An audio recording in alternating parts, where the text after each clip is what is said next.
E na noite de hoje eu gostaria de falar sobre servir a partir do texto de Filipenses capítulo 2. Então vimos pertencer, congregar e hoje nós vamos ouvir servir.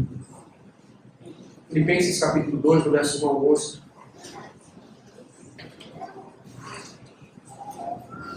Por ora, meus irmãos, eu ia ler só um verso, mas eu vou ler todo o texto, que vale a pena ser lido algumas vezes. Vamos ler todo o texto sagrado. Acompanhe com atenção, com reverência, porque esta é a palavra de Deus. E crianças, prestem atenção, tá bom? E mais uma coisa, só para reforçar, uma coisa que eu sempre digo: as crianças são bem-vindas no nosso meio, elas não saem daqui porque elas são membros do povo de Deus, mas quando estão muito descontroladas, vamos dizer assim, porque faz parte, tá bom? Aí você sai um pouco, agora nós temos ali a porta de vidro, você sai um pouco, controla seu filho, depois você retorna, tá bom? Não fique lá fora, você volta para cá para dentro, tá bom? Mas as crianças são bem-vindas entre nós e nós temos, é uma alegria para nós tê-las entre nós aqui no culto ao Senhor, especialmente na pregação do Evangelho. Então leamos o texto sagrado, acompanhe com atenção, com reverência, que esta é a palavra do Senhor.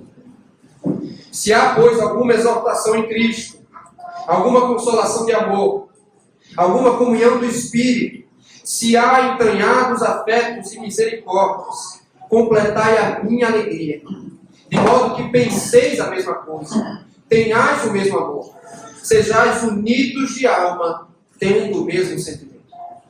Nada façais por partidarismo ou vanglória, mas por humildade, considerando cada um dos outros superiores a si mesmo.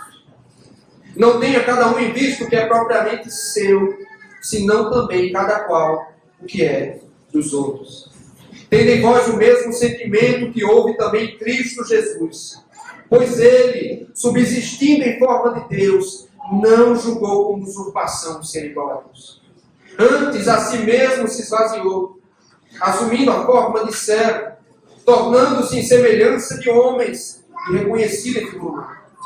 A si mesmo se humilhou, tornando-se obediente até a morte e morte de cruz, pelo que também Deus o exaltou sobremaneira, e lhe deu o nome que está acima de todo nome, para que ao nome de Jesus se dobre todo o joelho, nos céus, na terra e debaixo da terra, e toda língua confesse que Jesus Cristo é o Senhor, para a glória de Deus.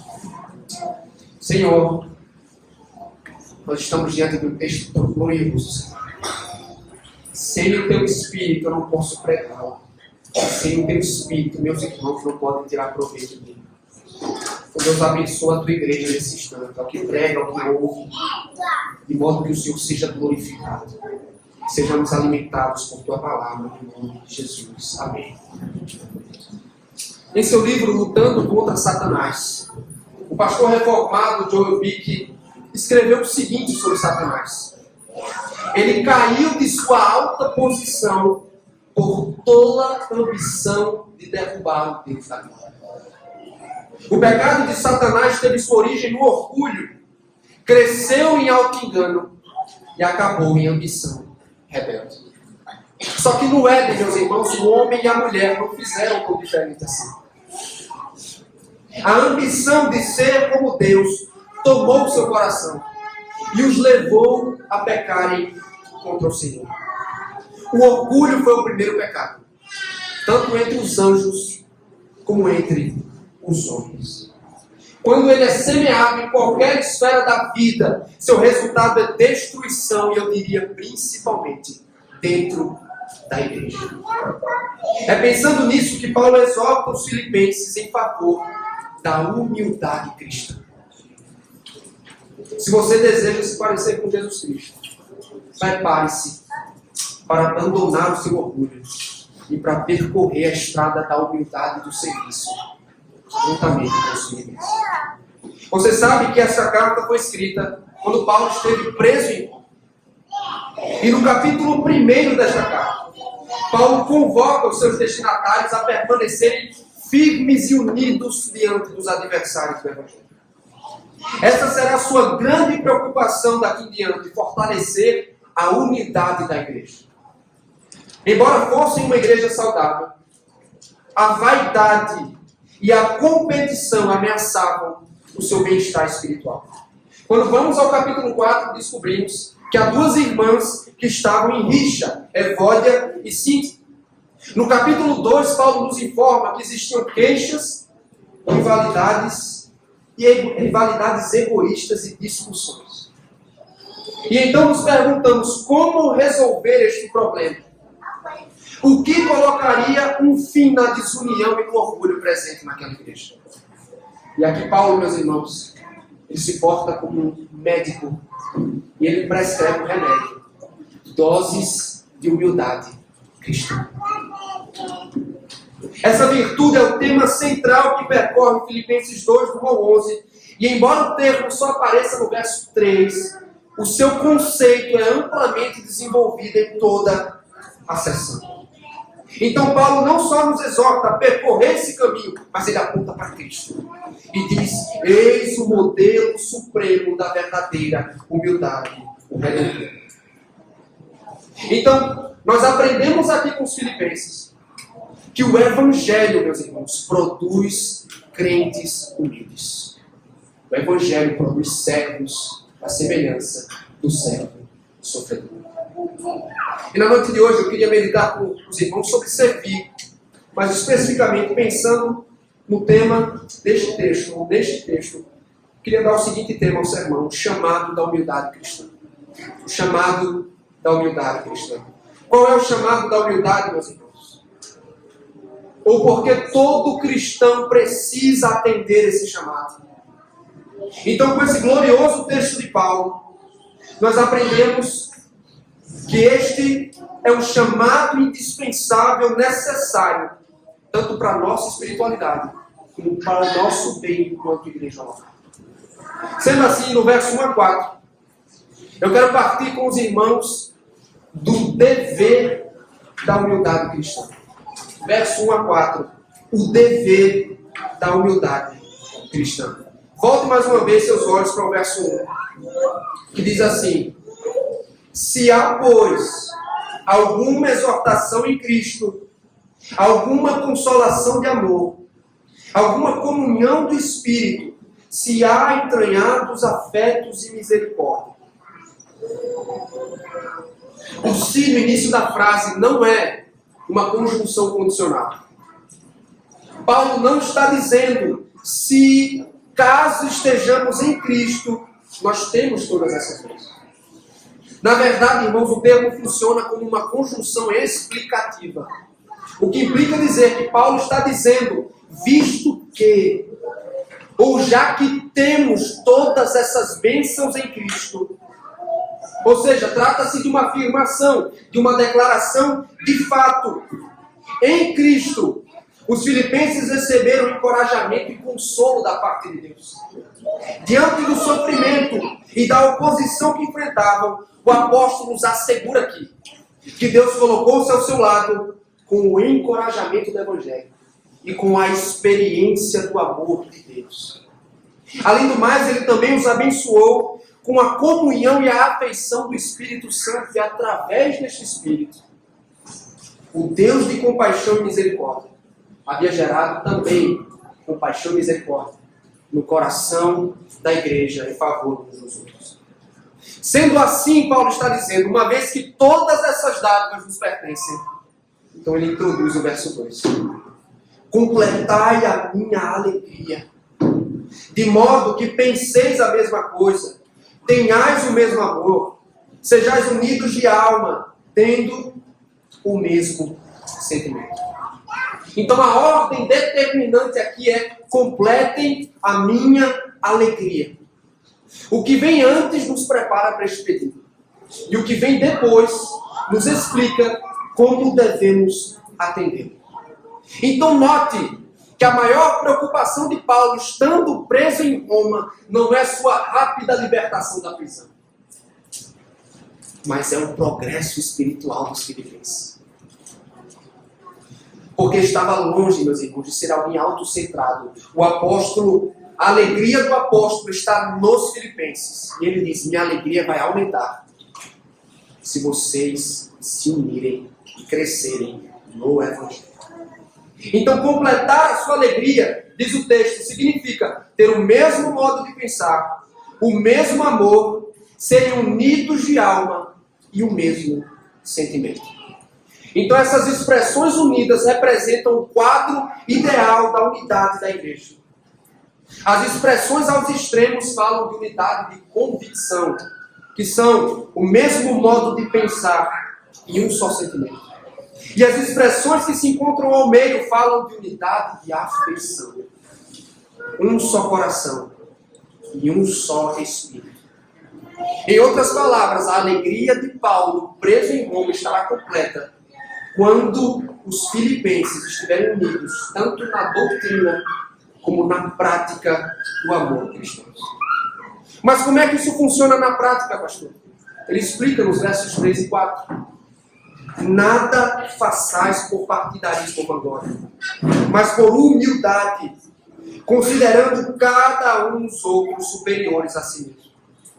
Não tenha cada um em vista o que é propriamente seu, senão também cada qual que é dos outros. Ambição egoísta e vaidade. É como a NVI traduz as expressões, as primeiras expressões.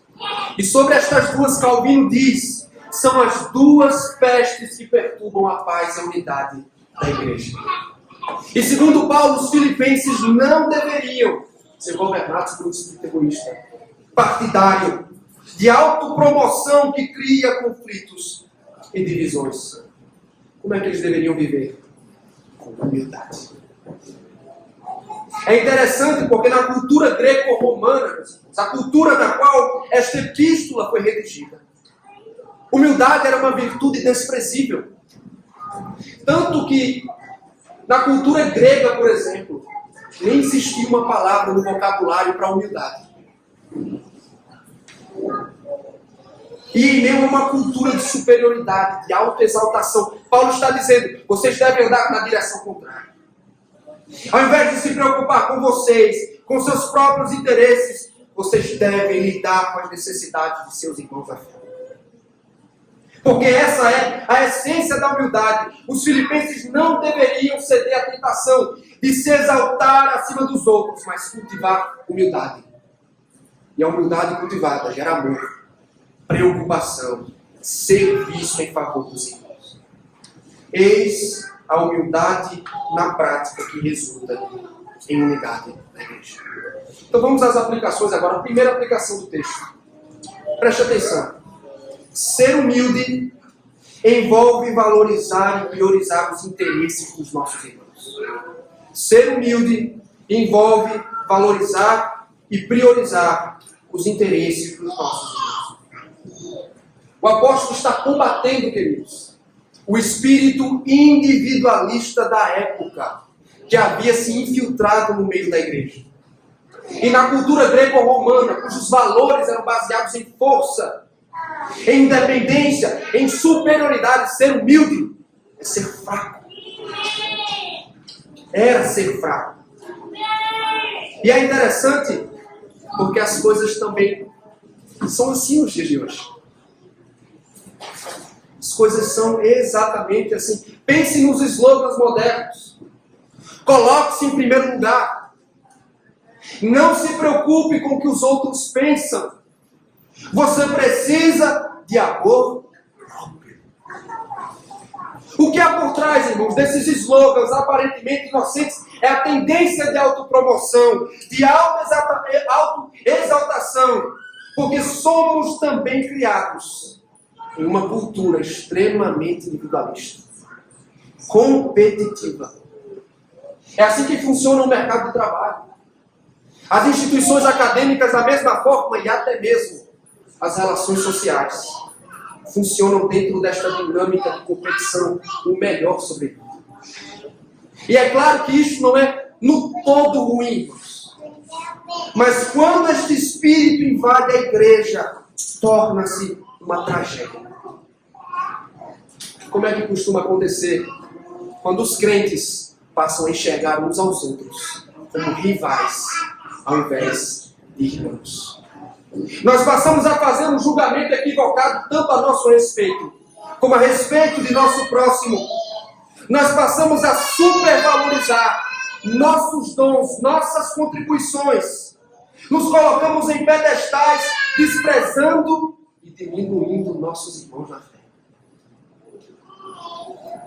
Acontece, queridos, quando vivemos sem qualquer consideração, sem a mínima preocupação pelas pessoas com quem congregamos. Nós estamos tão obcecados com nossos objetivos, com nossos confortos, necessidades, que não temos tempo para cuidar, para atender os interesses de outros. E eu me pergunto, será que nós somos assim, meus irmãos? Será que em nosso meio há ambição egoísta e vaidade? Se sim, como é que nós vencemos este problema? Com doses de humildade cristã. Pessoas humildes, meus irmãos, têm um julgamento equilibrado a respeito de si mesmo. Não pensam mais de si do que deveriam, porque me permita dizer com toda honestidade, não somos tudo isso. Você e eu não somos tudo que pensamos. Não importa o conhecimento de Bíblia que você tem, pensando em termos de igreja local. Não importa o cargo na igreja. Não importa sua profundidade teológica, sua vida de oração, seus anos de serviço. Nada disso faz de você a última bolacha do pacote. Nada disso faz de mim superior aos meus irmãos. Ao invés de procurar pelos holofotes, queridos, nós devíamos buscar servir os nossos irmãos. Porque ao invés de nos autoexaltar, de nos exaltar, de buscar glória, por que não investimos nossa atenção, a nossa energia em atender às necessidades dos nossos irmãos? Você quer saber como seria na prática considerar os outros mais importantes do que você? Pode significar você fazer uma pausa no meio de um dia agitado, de um dia corrido, para você oferecer um ouvido atento ao irmão em sofrimento. Sem se preocupar com o seu tempo, sem olhar para o relógio. É permitir que outros sejam o centro das atenções. Até quando você suporta o peso da tarefa. Acontece, meus irmãos, quando abrimos as portas de nossa casa, recebemos pessoas com o fim de servir e encorajá-las no Evangelho. É ansiar mais pelo serviço no anonimato do que pelo destaque no palco. Isso se dá quando nos envolvemos e aturamos pessoas difíceis em amor. E a igreja está cheia delas. Sabe o que Paulo está dizendo, meu querido? Desça do pedestal. Desça. Você não é tudo isso.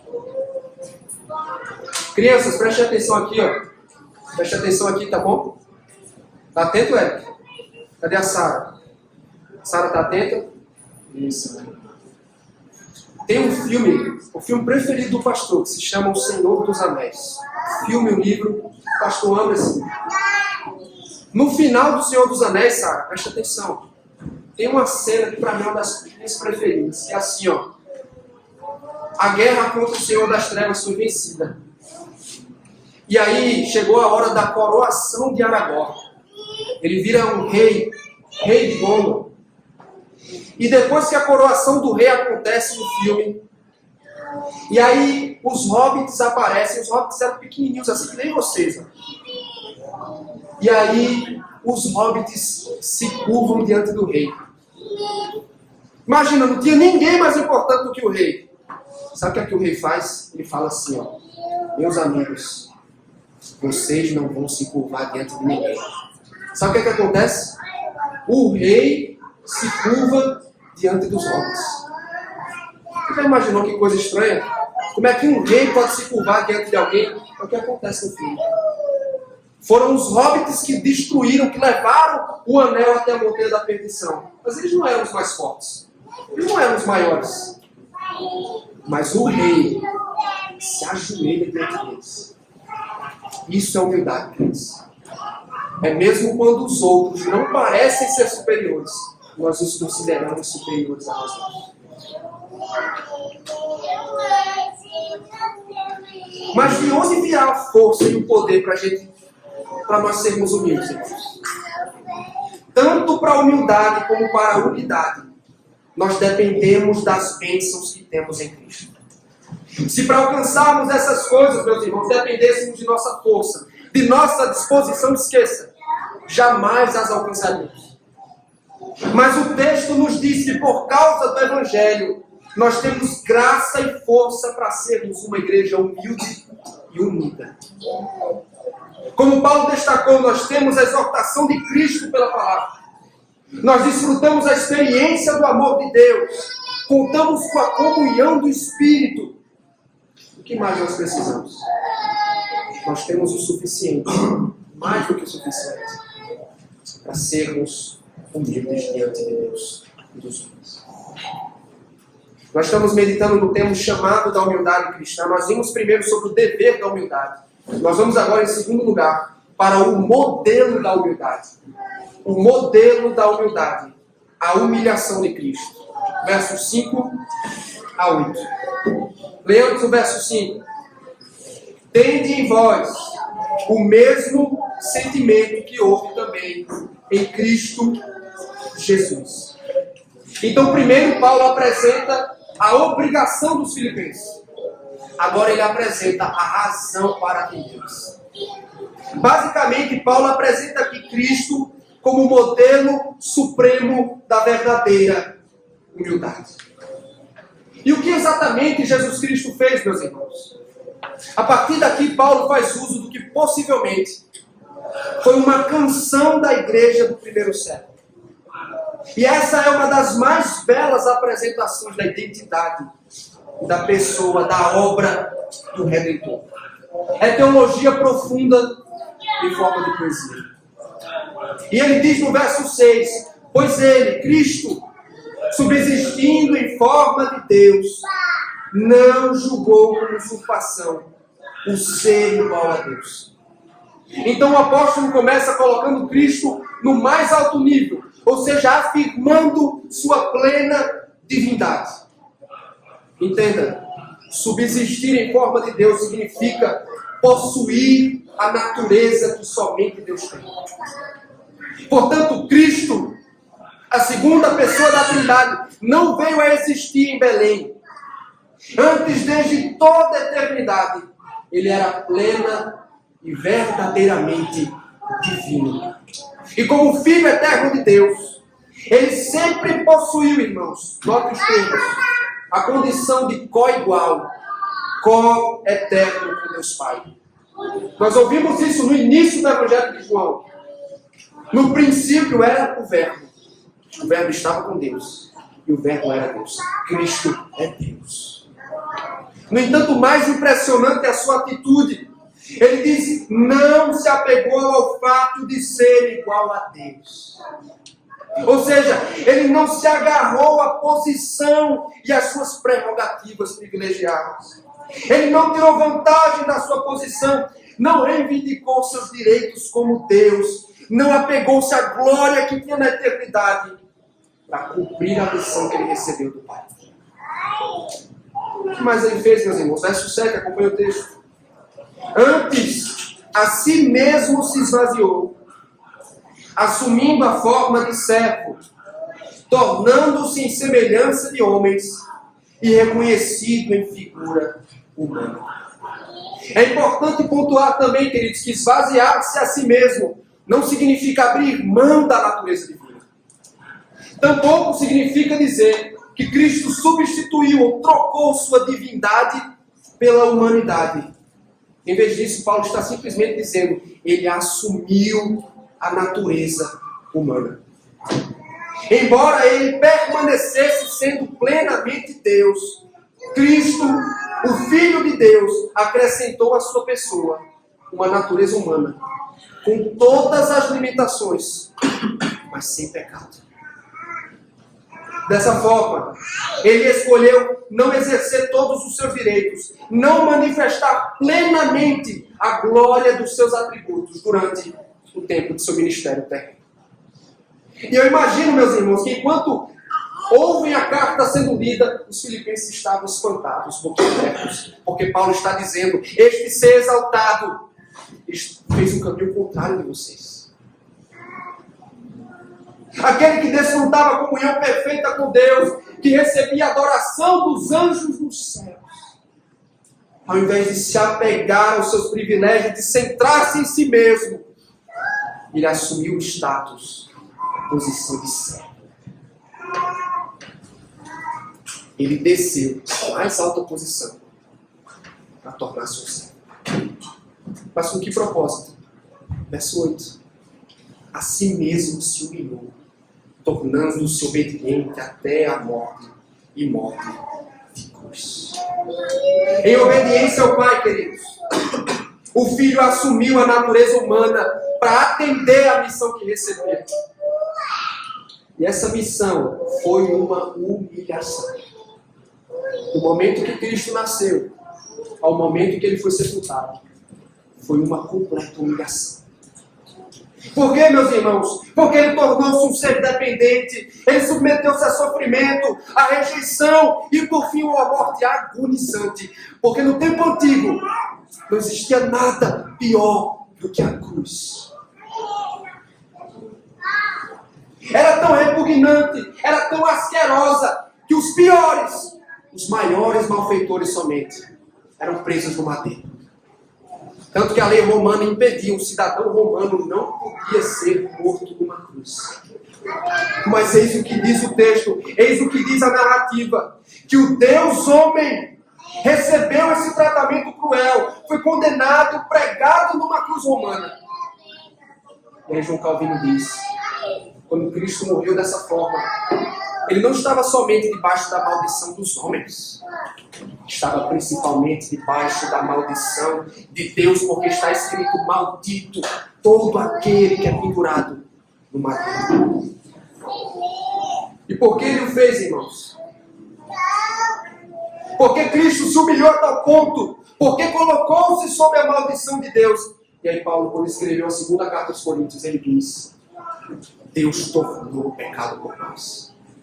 Aquele que não tinha pecado, para que nele nos tornássemos justiça de Deus. E aos Gálatas ele explica: Cristo nos redimiu da maldição da lei, quando se tornou maldição no nosso lugar. Por quê, irmãos? Ele foi obediente até a morte de cruz. Ele foi assim para a salvação do seu povo. Ao assumir o lugar dos filipenses, o lugar dos eleitos de Deus no maldito madeiro, ele recebeu o juízo, a ira de Deus que nos pertencia.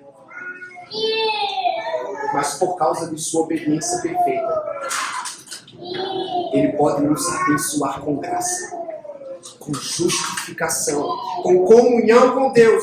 E Paulo está dizendo: eis o exemplo máximo de humildade.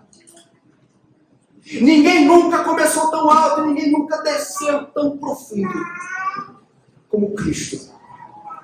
E é com base no exemplo do Salvador que ele está dizendo: vocês precisam ter esta mesma atitude. Vocês precisam se humilhar diante de Deus e dos outros. Vamos aplicar esse texto no nosso coração. Irmãos, primeira aplicação: como Cristo, preste atenção, como Cristo, sejamos humildes em nosso serviço. Como Cristo, sejamos humildes em nosso serviço. Eu quero convidá-lo a considerar a distância infinita em dignidade, meus irmãos, que existe entre eu e você e a pessoa perfeita do Filho de Deus. Por mais inteligente que você seja, por mais dedicado, por mais íntegro, todos nós ficamos muito aquém do valor de nosso perfeito Salvador. Mas embora ele foi e continua sendo igual a Deus, ele não considerou a igualdade com Deus como algo a ser explorado em benefício próprio.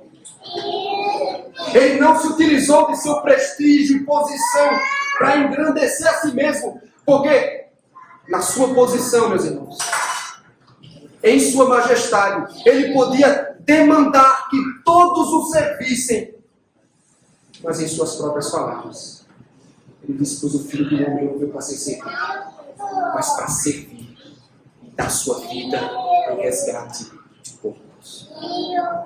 E a pergunta que esse texto escancara diante de nós é: se o ser mais elevado do universo serviu, quem somos nós para nos servir também? Eu quero que você entenda, meu querido, o reino dos céus não é como o reino dos homens. Porque aqui o maior é o que se exalta. O maior é o que vence os outros. Mas no reino dos céus, o maior é o que serve. Aqui, o maior é o que se exalta. Lá, o maior é o que serve. Será que é assim que vivemos, queridos? Ou será que somos aproveitadores? Tiramos proveito de poder e posição para benefício próprio? Ou nós somos conhecidos como servos de todos? É como devemos ser conhecidos em casa, no trabalho e na igreja. Portanto, meu irmão, ouça: pare de se comportar como chefe dos outros e haja como servo de vez em quando. Entenda que sua esposa e seus filhos não são simplesmente seus subordinados. Você deve servi-los.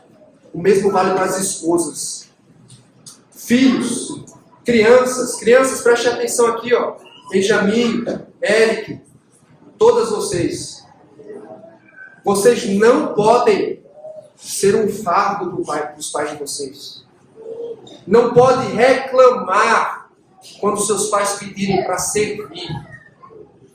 Porque até mesmo Jesus serviu. Quem somos nós para dizer que não vamos servir? Não é, Eric? Colocar as comidas, né, lá, da galinha, né, tudo mais. Não podemos nos recusar a servir.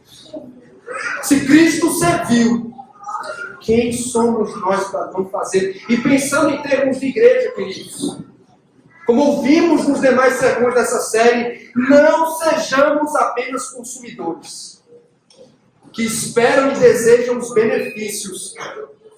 Sejamos servos. Vamos nos envolver, atender às necessidades, aliviar os fardos de nossos irmãos. Sejamos como Cristo, que desceu da glória celestial para se preocupar e atender às necessidades do seu povo. Em segundo lugar, como Cristo, sejamos humildes em nossa obediência. Como Cristo, sejamos humildes em nossa obediência. Entenda que o Filho de Deus tinha toda a autoridade. Suas ordens poderiam e deveriam ser prontamente atendidas. Mas ele se colocou na posição de obedecer. Ele assumiu todos os custos de sua obediência e foi obediente até a morte de cruz. Eu me pergunto, estamos trilhando o mesmo caminho, meus irmãos? O caminho da obediência. Porque humildade e obediência estão intimamente ligados. Se você não é obediente à palavra de Deus, você também não é humilde. Sendo assim, queridos, vamos obedecer aos mandamentos do Pai. Com a graça de Deus, pelo poder do Espírito, sejamos obedientes a Ele. Você me pergunta como é que isso se dá, pastor? Na vida espiritual, quando nós nos desviamos do pecado, quando nós fazemos morrer as paixões da carne, e quando nos apegamos às promessas e advertências da sua palavra. Na família, quando esposas se submetem aos seus maridos, e quando maridos as lideram no amor de Cristo. Crianças, mais uma vez, prestando atenção, Maria. Estou vendo aqui, viu? A Lívia ali. Crianças, Cristo foi obediente ao Pai. Como é que vocês podem não ser obedientes aos pais de vocês? Vocês têm que sempre pensar assim: se Cristo, sendo Deus, submeteu-se ao Pai na missão que Ele recebeu, eu devo submeter-me aos pais que Deus me deu. No trabalho, meus irmãos, quando somos respeitáveis e humildes diante dos nossos superiores. Na igreja, quando somos submissos aos pastores e presbíteros que Deus levantou. E é muito importante que eu diga isso, como aconteceu a Cristo. Ouça, meu irmão, a obediência custa caro. Obedecer custa caro. Ela envolve matar o ego, perseverar e, em muitos casos, sofrer. Mas obedecer para nós não é um fardo, é um sinal de humildade. Conformidade com Cristo. E talvez você ainda esteja se perguntando, mas por que Cristo se submeteu a tamanha humilhação? E a resposta a essa pergunta é a resposta mais importante que existe, meus irmãos. E se ela entrar no seu coração, se ela não só preencher teu entendimento, ela pode mudar a tua vida. Porque o Evangelho diz que o Rei Eterno se fez servo sofredor para a nossa salvação. Cristo, que é eternamente divino, que abriu mão da glória celestial, que esvaziou-se, tomou sobre si uma natureza humana finita, mas sem pecado. E o Evangelho nos ensina que este Cristo, o Deus homem, a nossa semelhança, sentiu fome, cansou-se, sentiu sede, sentiu frio. E na condição de Deus homem, ele estava apto a ser o salvador dos eleitos de Deus. Porque como homem, meus irmãos, ele pôde oferecer a Deus obediência perfeita. Morrer como nosso substituto na cruz, pagando o preço dos nossos pecados. Mas porque era Deus também, ele pôde suportar a ira infinita na cruz, satisfazer plenamente a justiça divina e conquistar para sempre vida eterna e salvação. Porque por causa do seu pecado, por causa do meu pecado, nós estávamos eternamente arruinados. Nós estávamos perdidos debaixo da maldição e do juízo de Deus. E a tua rebeldia ao Senhor, a minha rebeldia, resultaria em condenação eterna. Mas aí eis o Evangelho. Cristo se fez maldição e pecado em nosso lugar. Ele foi erguido no madeiro, sob a maldição e reprovação de Deus. Foi moído, esmagado por Deus. Mas a sua obediência, a sua obra perfeita, nos garantem vida eterna e salvação do pecado. Eu me pergunto, você deseja ser salvo? Você deseja ter salvação eterna? O Evangelho diz: corra ao servo sofredor. Corra aos sofrimentos do servo sofredor. Apegue-se com confiança à obra perfeita dele. Confie na obediência perfeita que ele ofereceu. Porque este servo sofredor, humilhado, ele pode redimir tua alma do inferno. Creia no servo sofredor, a sua salvação. Nós estamos meditando no tema chamado da humildade cristã. Primeiro vimos o dever da humildade. Segundo, o modelo da humildade. E por fim, a esperança da humildade. A exaltação de Cristo. A esperança da humildade. A exaltação de Cristo. Então, depois de descrever a humilhação, o hino chega ao clímax, com a exaltação do Redentor. Verso 9. Pelo que também Deus o exaltou sobremaneira. E lhe deu um nome que está acima de todo nome. Então, após cumprir a missão dada pelo Pai, pelo poder de Deus, Cristo ressuscitou dentre os mortos. Subiu aos céus. Foi assentado à destra de Deus. No lugar de maior honra e autoridade do universo. Ele foi exaltado acima de todos os seres e poderes da criação. E você me pergunta como? Porque o texto diz, ele recebeu um nome acima de todo nome. Trata-se do nome Senhor, meus irmãos. A Septuaginta, a versão grega do Antigo Testamento, traduziu o nome divino em hebraico Yahvé como Kyrios, Senhor. Sendo assim, o apóstolo está afirmando que o Pai concedeu ao Filho o nome do Senhor Deus. E com isso o coroou com supremacia sobre todas as coisas. É interessante porque em Roma, César exigia ser tratado, conhecido por seus súditos como Kyrios. como Senhor. Mas Paulo está dizendo aos filipenses, só um é Kyrios, só um é imperador supremo do universo, só um é Senhor, exaltado acima de todos os poderes e majestades do mundo conhecido, e é aquele que foi humilhado, mas foi exaltado por Deus. Só Cristo é Kyrios. E com que propósito Deus o exaltou, meus irmãos? Isso que diz os versos 10 e 11. Para que ao nome de Jesus se dobre todo o joelho, nos céus, na terra e debaixo da terra, e toda língua confesse que Jesus Cristo é Senhor, para a glória de Deus Pai. Por que Deus o exaltou, irmãos? Qual é o propósito? Adoração. Adoração. E Paulo está usando aqui a linguagem do profeta Isaías, que no capítulo 45, verso 23 do seu livro, profetizou dizendo: diante de mim se dobrará todo o joelho e toda língua jurará toda a língua. E em Cristo, irmãos, essa profecia será plenamente cumprida.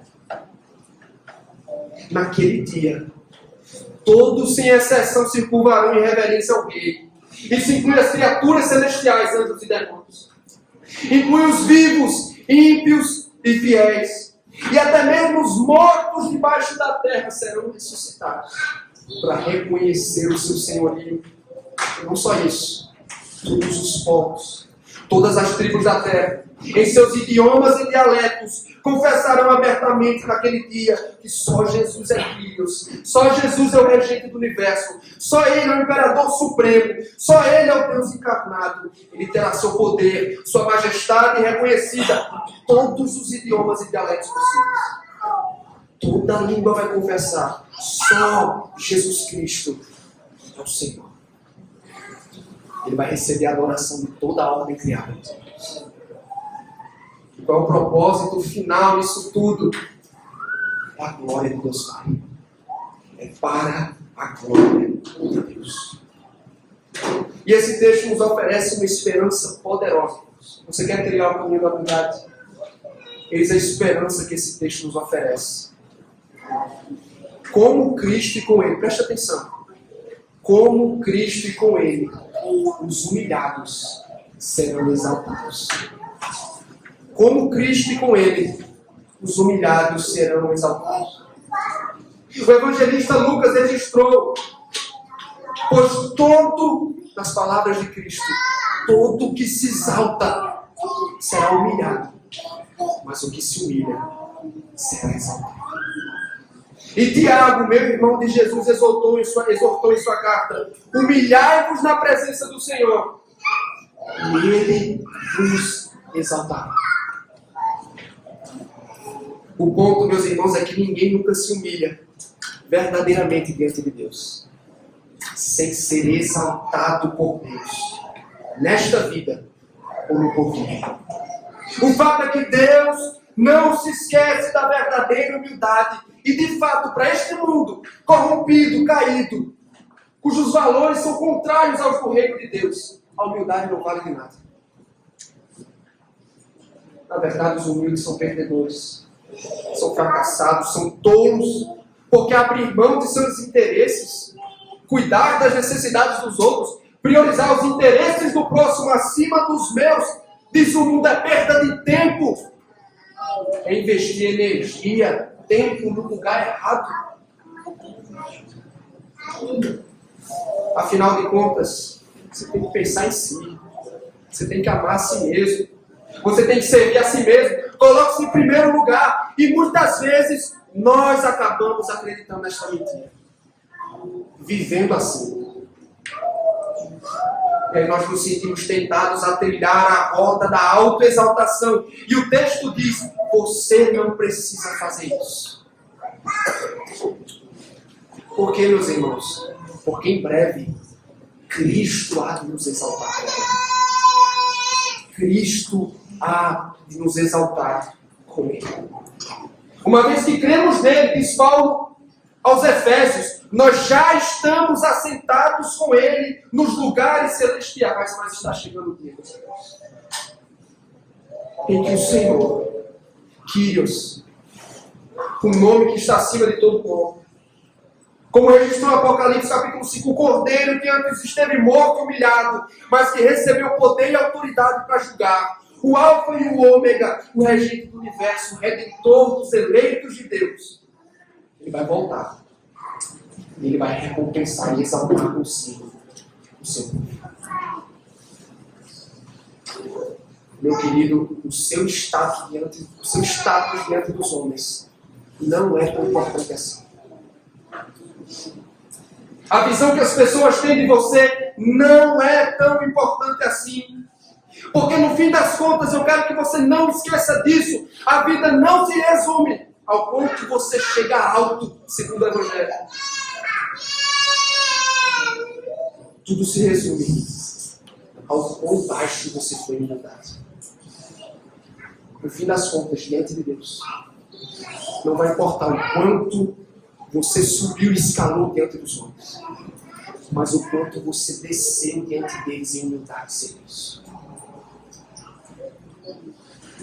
Aqueles que alçam um lugar no reino dos céus não são os maiores, os melhores competidores, mas são os maiores servos. Paradoxalmente, não são os maiores, melhores conquistadores, são os mais humildes, os maiores servos. Então não viva, querido, em prol da exaltação do seu nome.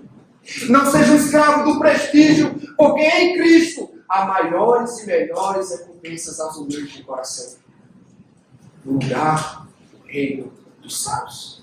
Gozo na presença de Deus. Você anseia pelo fim dos orgulhosos.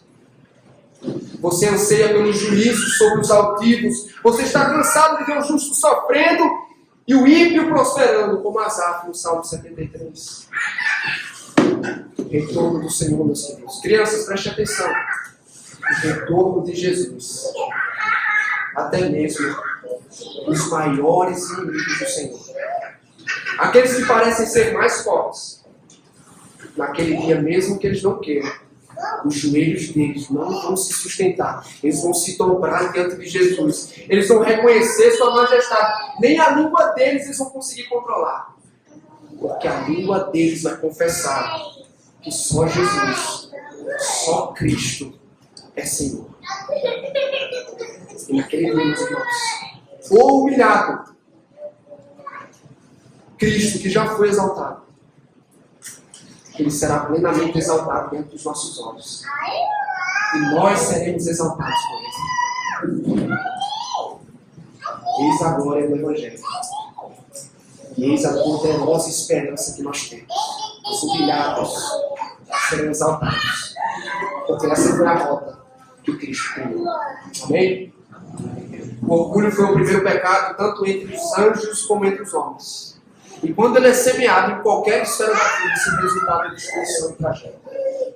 Principalmente quando se dá dentro da igreja. Paulo sabia que rivalidades e ambições egoístas ameaçavam a unidade da igreja de Filipos. Então, para proteger essa unidade, ele não só os exorta à humildade cristã, ele os coloca diante do único e verdadeiro paradigma, Cristo. O servo se humilhou para a nossa salvação. Está exaltado a destra de Deus. Amém? Feche seus olhos, vamos orar neste momento.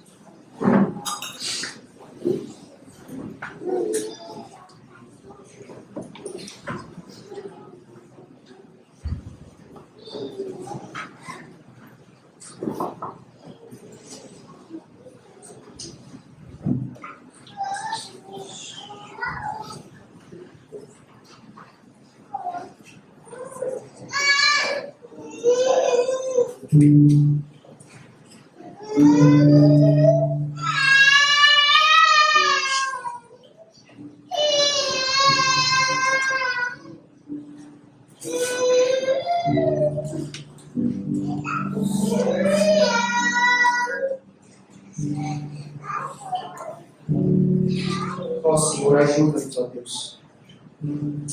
Teu bendito Evangelho é poderoso, Senhor. Ele não só redime a nossa alma, Ele nos molda com semelhança.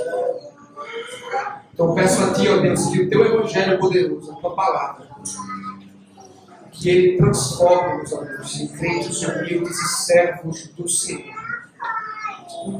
Guarda-nos de buscar nossos próprios interesses. Livra-nos das ambições egoístas de nosso próprio coração. E ajuda-nos, amor de Jesus, a sermos humildes. A nos humilharmos em obediência a Ti e em serviço aos nossos irmãos. Não na esperança de sermos exaltados pelos homens, mas na esperança de sermos exaltados por Ti e contigo naquele dia. No nome de Jesus. Amém.